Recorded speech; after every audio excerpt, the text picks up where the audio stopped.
بسم اللہ الرحمن الرحیم۔ السلام علیکم، welcome to my YouTube channel. امید کرتا ہوں سب احباب خیر و عافیت سے ہوں گے۔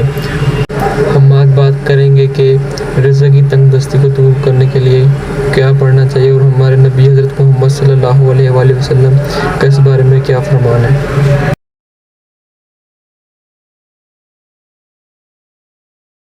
جعفر صادق فرماتے ہیں، جو شخص اولاد کے لیے بدعا کرتا ہے اس کو اللہ فکر و تندرستی کے حوالے کر دیتا ہے۔ فرید رحمۃ اللہ فرماتے ہیں، چھٹا رکن دین کا رزق ہے۔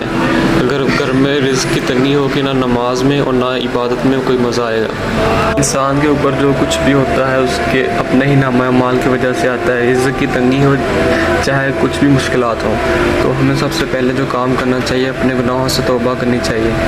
اس کے بعد جو ہے اپنے رشتہ داروں کے ساتھ اچھا سلوک رکھنا چاہیے۔ اس کے بعد صدقہ خیرات جتنا ہو سکے، چاہے آپ دن کے 10 روپے ہی صدقہ کیوں نہ کریں تو کرنا چاہیے۔ اور اس کے بعد فرمایا، طالب علم پہ خرچ کرنے سے بھی اللہ پاک آپ کو رزق میں برکت عطا فرمائے گا۔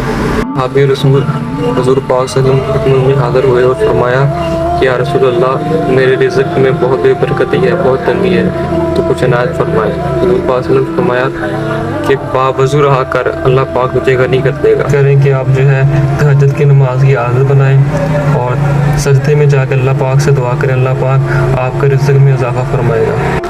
اگر آپ کے والدین زندہ ہیں تو ان سے دعا کروائیں، خصوص آپ اپنے والد سے دعا کروائیں۔